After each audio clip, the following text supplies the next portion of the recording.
Distribution and decentralization has always been a core thesis for Monad. Wanted to also ensure that the network itself was as distributed as possible, and every Mon token holder is a stakeholder. So for us, it was important to think about how those tokens could be in the hands of as many individuals as possible. Eunice Giarta is the co-founder of Monad, a new Layer 1 blockchain that launched on mainnet this week. Eunice breaks down their public token sale with Coinbase, the design philosophy behind Monad, and why the team believes a faster EVM can unlock entirely new classes of on-chain applications. The airdrop was talked about a lot on crypto Twitter. So how did you guys think about that internally? I think the idea of having a bit of a build-up to an airdrop reveal just seemed kind of like a fun idea. It just brought about like an element of fun and pseudo-gamification in a sense. And yes, buzz and having people talk about it was part of the strategy as well, but also from a strategy of like, oh, I saw that someone that I know had an airdrop, maybe I did as well. And being able to share the word, so to speak, and have as many eligible people as possible claim their airdrop.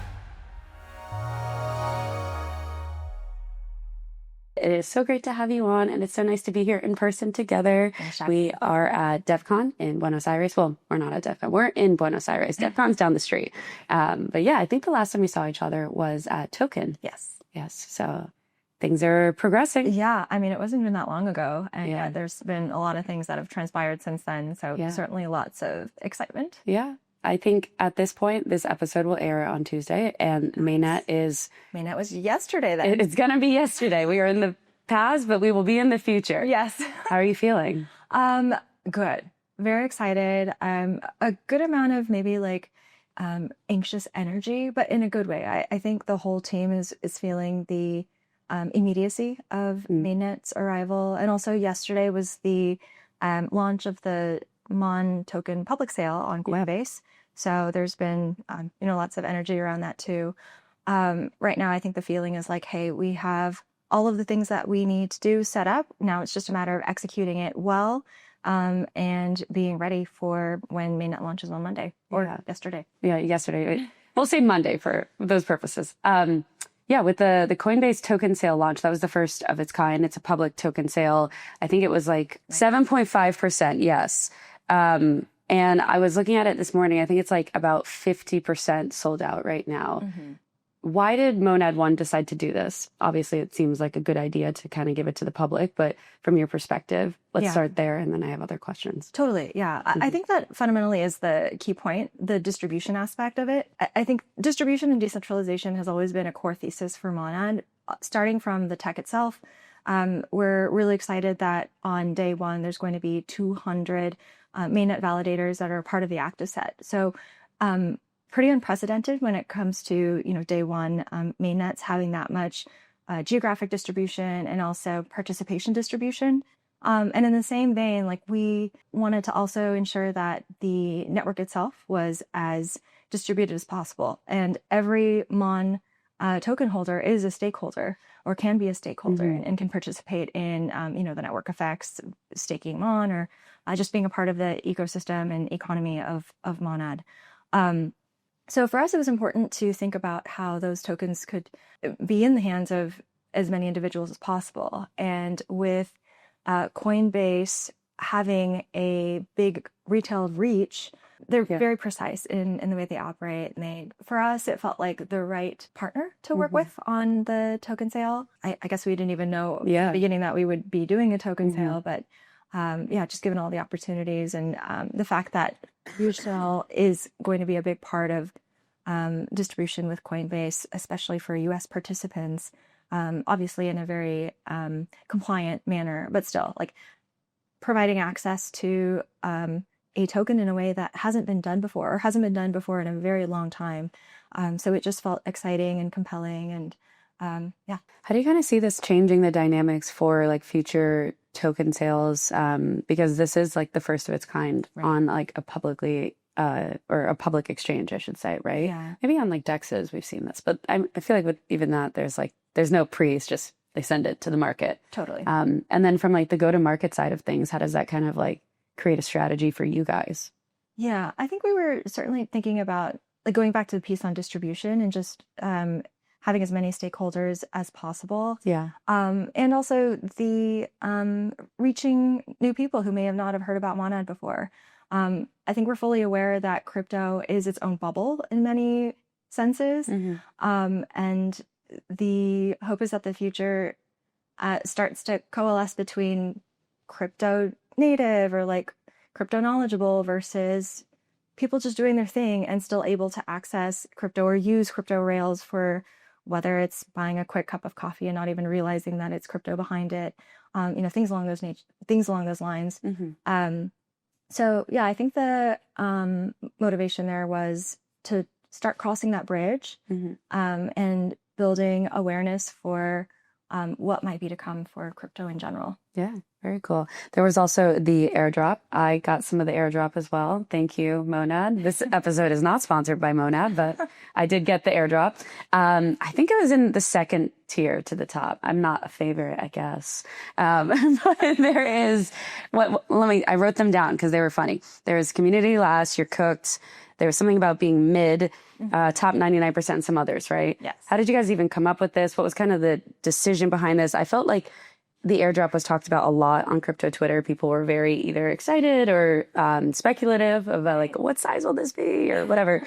But, at the very least, it got you guys talked about. So how did you guys think about that internally? Well, for one, I think bringing about fun, unique user experiences is something that is important to us, and we're aspiring to do as much as possible with Monad Foundation being Monad Foundation. And so with the airdrop, like the idea of having a bit of a build up to an airdrop reveal just seemed kind of like a fun idea. And it was entirely optional. So anyone who was eligible for an airdrop didn't actually have to go through the process of like opening up boxes or doing any of those things. They could just skip that entirely and then wait until the allocation appeared. Since there was no change between when the airdrop was finalized and when the airdrop was finalized, I guess. But regardless, it just brought about like an element of fun and pseudo gamification in a sense. And yes, like buzz and having people talk about it was part of the strategy as well, but also from a strategy of like, oh, I saw that someone that I know or someone that I follow had an airdrop, maybe I did as well. And, and being able to share the word, so to speak, and have as many eligible people as possible claim their airdrop.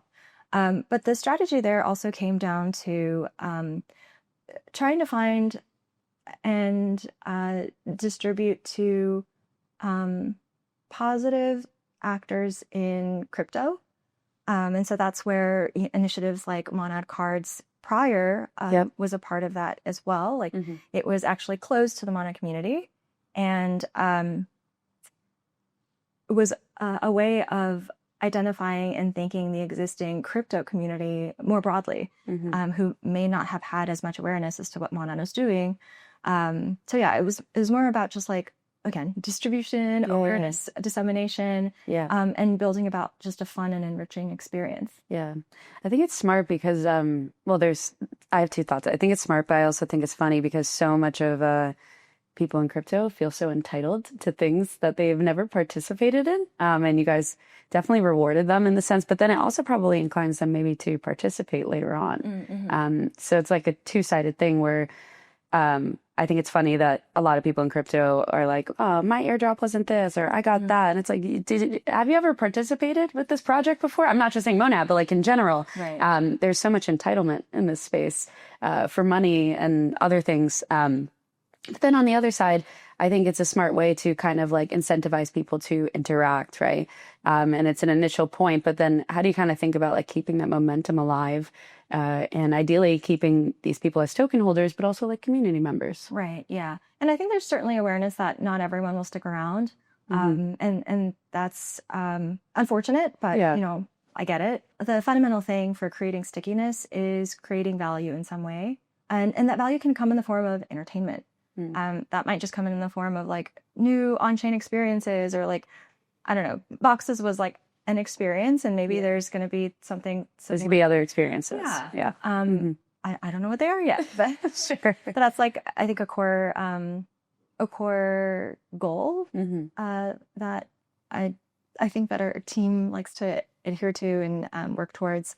I do have to give credit to the marketing and growth team on Monad Foundation.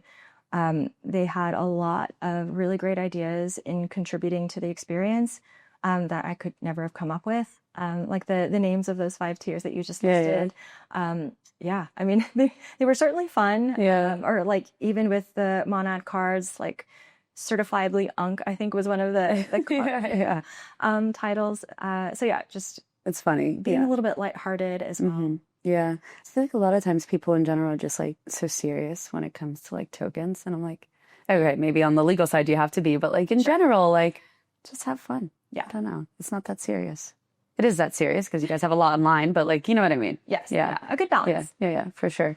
Another argument that I'm sure you've heard a lot is that there's like plenty of L1s out there. Why do we need another layer 1 blockchain? How do you kind of educate people on that front, and like what's your response? Yeah. And I get that as well. But it's not unlike other industries. It's not unlike when there's multiple competitors in the market and then one is like a clear, has a clear differentiator. So the other day I was chatting with someone here at DevConnect, whatever. Yeah.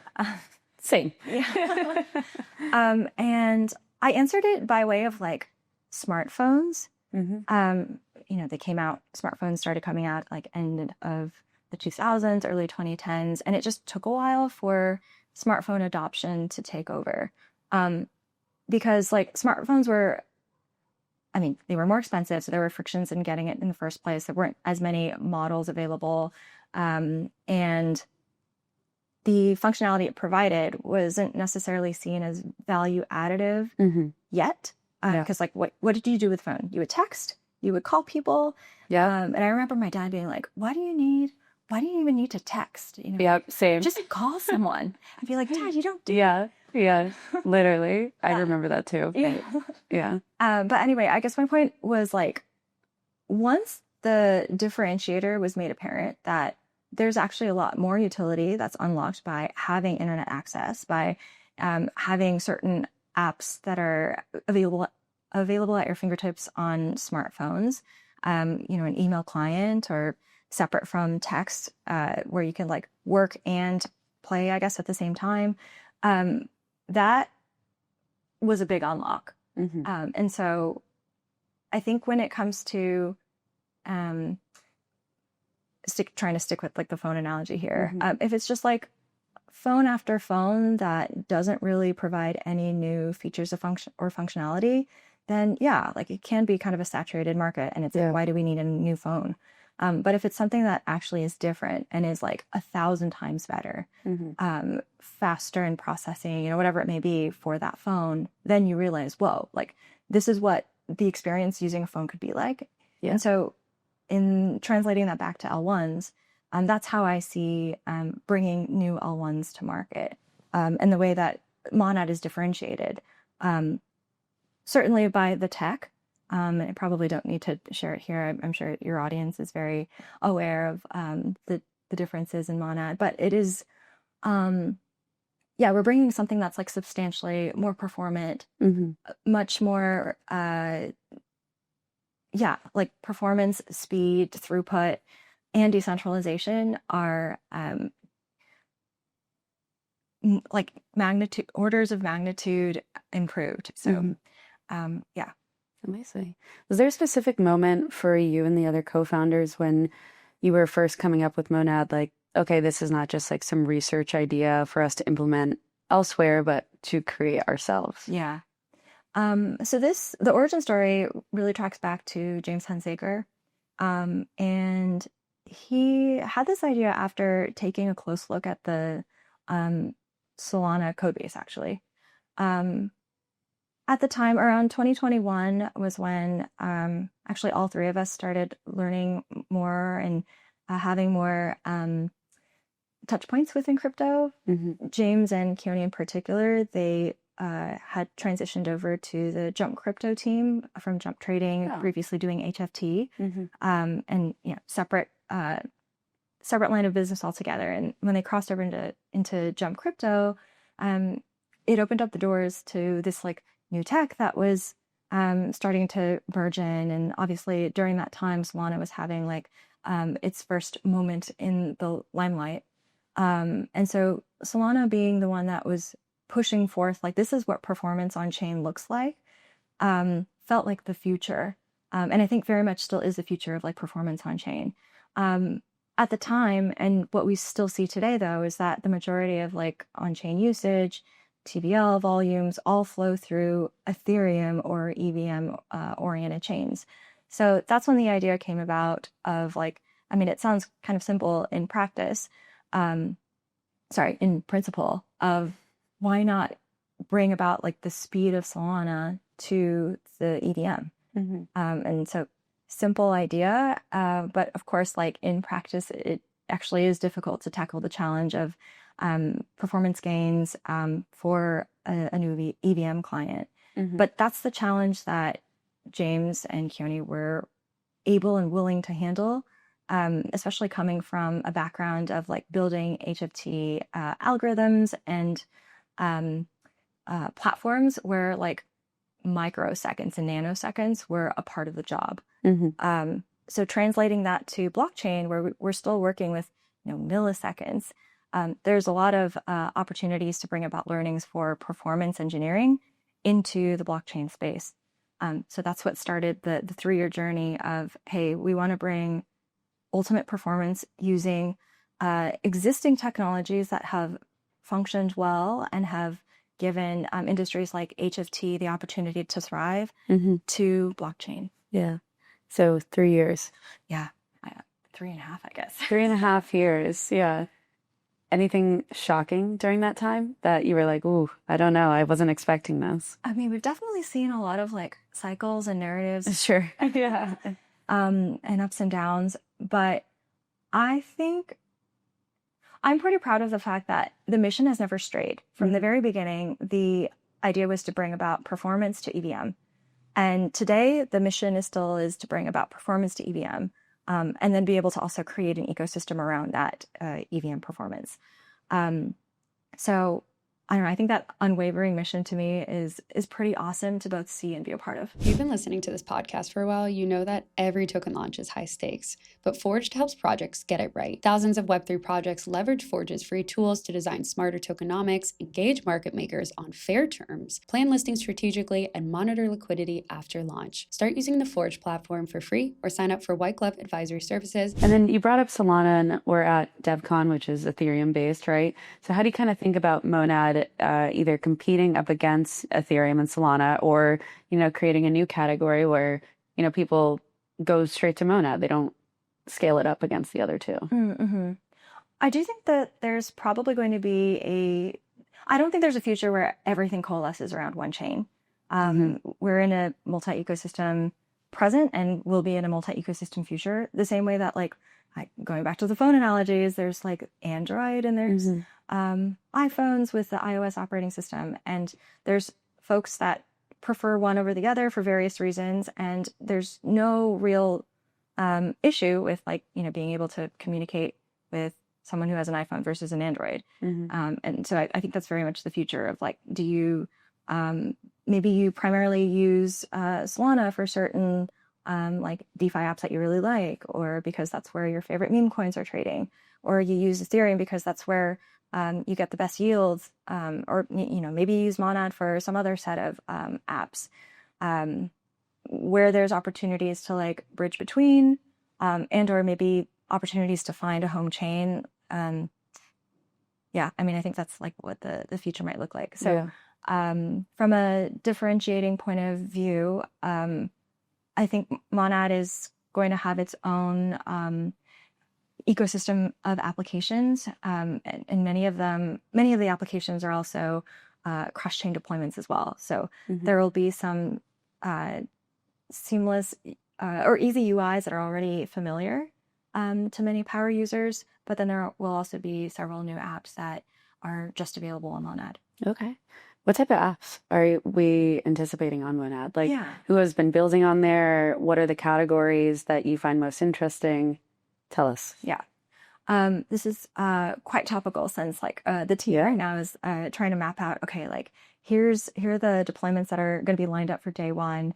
DeFi continues to be the, I guess, most prominent category for obvious reasons. I mean, all of the much of the volumes right now is just like within DeFi. So that's going to be the case with Monad as well. Our goal was to try to ensure that day one of Monad, there were opportunities to basically replicate on-chain experiences anywhere else on Monad as well. So you'll find AMMs, you'll find lending, borrowing. You'll find all of those opportunities on Monad too, and some with like very familiar names, including Uniswap and Euler, and then several that are more Monad native, Perpstexes or Kuru, for example, has been building out a high performance on-chain order book. So yeah, like a hybrid of experiences of things that are familiar versus new. Beyond that, there's also a couple of consumer entertainment and consumer oriented apps as well.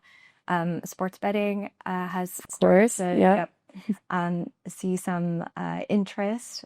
And there are two in particular on Monad that I'm excited about. One is LeverBet, and the other one is RareBet Sports. And then there's also gaming.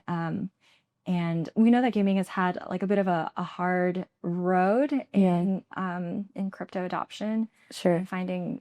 I'm still pro gaming. I think it's going to work. Yeah, I think so too. I think we just have to find the right like approach and niche. Yeah. But Lumitera is going to be on Monad, and they're also, I think they're also going to be introducing a product within the gaming experience too.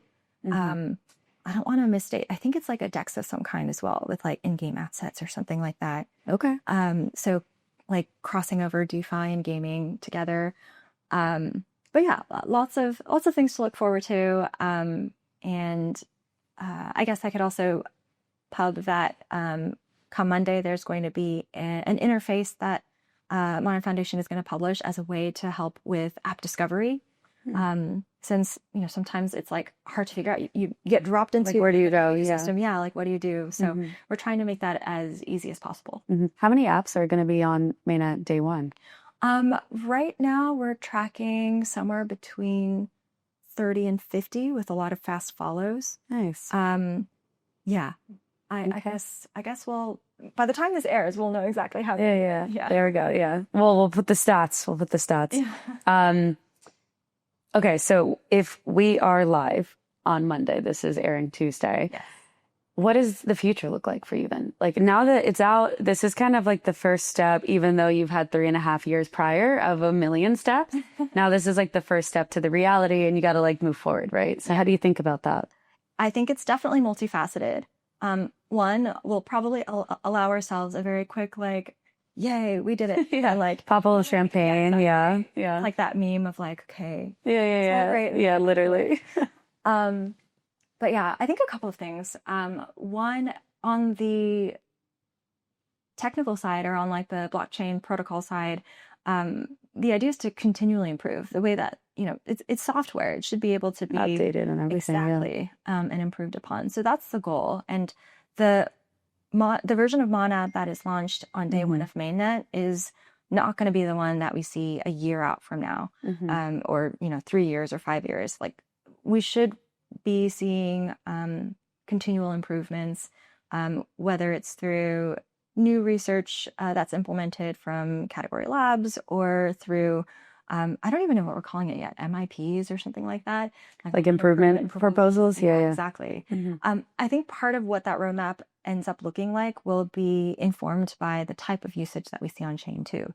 So the apps that are there on day one and like the apps that are to fast follow, understanding what the user experiences are like, and maybe where there are bottlenecks or friction points, using those pieces of information to be better and improve. On the app side of things, we know that testnet is not always, not necessarily at all reflective of things that happen on mainnet. So I'm pretty excited to see like where we actually see activity and action and traction from people using Monad and the apps on Monad. And maybe that will also help us when I say us, I mean like, more generally, like everyone who's interacting with the Monad ecosystem, figure out what types of new use cases might be interesting to see on chain.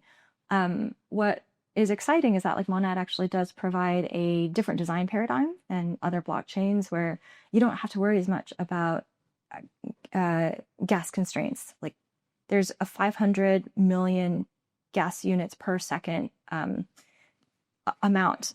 And that's like, versus I think Ethereum right now is 3.75 million gas per second. So orders of magnitude greater. And so the design constraints widen a lot as well. So, we'll see where application developers start taking their imaginations.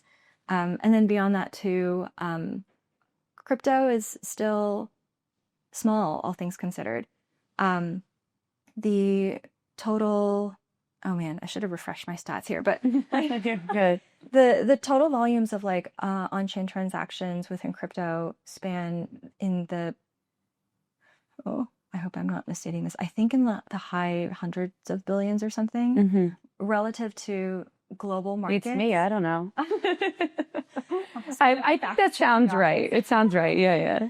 But then comparing it to like the global markets, like even if we just take one particular market, like easily in the trillions, like U.S. Treasury markets, for example, I think is in the single digit trillions per year. So several more zeros behind that. Yeah. The next step is to consider how blockchain tech can be of benefit to other types of industries, more traditional industries. I mean, we talk about like, what does crypto look like for InstaFi and InstaFi adoption? Or what does it look like for unlocking more payment rails and cross-border remittances? Yeah. There's certainly a lot of frictions in place now that feel like could be easily alleviated with good tech that can actually scale. So that's the next thing that we're also looking forward to. And also something that the Monad Foundation committed to with the acquisition of Portal over the summer. And Portal is focused on powerful APIs and SDKs for payments and stablecoin infrastructure, basically allowing for easily embedded wallets for e-commerce and consumer-oriented products to have access to settle in stablecoins and have that be seamlessly integrated for their end users. So yeah, I think that's what the future looks like. Nice. Yeah.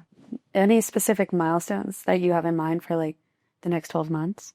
So the basic ones are probably like how much volume has been done on chain, or like what's the average like gas burn per block or per day. And that one I think is kind of interesting because gas is often or should be correlated with like computation. And so right now there is a plethora of blockchain supply, but albeit very disparately. So it's like a little bit here, a little bit there, a little bit there. Monad is a way to bring all of that supply into one pot. So yeah, I guess I would be keen to see what that looks like as well. So I was thinking about like, how sometimes offices will have like X number of days since like whatever incident. Yeah. I wonder if like maybe we'll also have something like that. Well, something I was thinking about on that front, like when I think about like milestones is like obviously users, but then like the applications, you said there's like 30 to 50 right now. Yeah. Is there like a certain amount that you think would make for like a very healthy ecosystem? Potentially. I think it has more to do with like the maybe a few apps that end up being super differentiated and breakout, so to speak. So right now there's over 250 applications and infra deployments on testnet. And maybe we see the same numbers on mainnet. But I don't know whether for a given user, it like probably doesn't make sense to interact with 250 different apps. Like you might just find, like the 2 or 3 that really speak to you. That's true. That's true. Yeah. And so I think like from that front, trying to gain a sense of like which of these apps on chain will be the ones that have the right amount of reach, or like find their people, find their customers in their niche. So yeah, maybe less about like the total number and more about like can we figure out what exactly is compelling? Yeah. Going back to your iPhone analogy, it's true. Like I probably have 100 apps on my phone and I use a handful of them. Right. Yes. Religiously. And then some I'll touch every once in a while, but typically no. Right. Exactly. Thinking more long-term too, with the iPhone analogy in mind, and then, or phone analogy, not just iPhone. And then also just like the L1 landscape as a whole, like say 3 to 5 years down the line, you guys had 3.5 years of building. Now you guys will have ideally 3+ hundreds of years of just like running Monad, right? Mm-hmm. How do you kind of see that landscape playing out long-term? I am such a bad visionary. So that can't be true. I mean, I think that the trajectory is clear that like there's just going to be more things that rely on real-time settlement, real-time payments being one of them. But real-time means a lot of coordination, and blockchain is one of those technologies that inherently gives you a layer of coordination. Mm-hmm. So it might be a slow road, but you were also just talking about like hundreds of years, mm-hmm. like a really long time.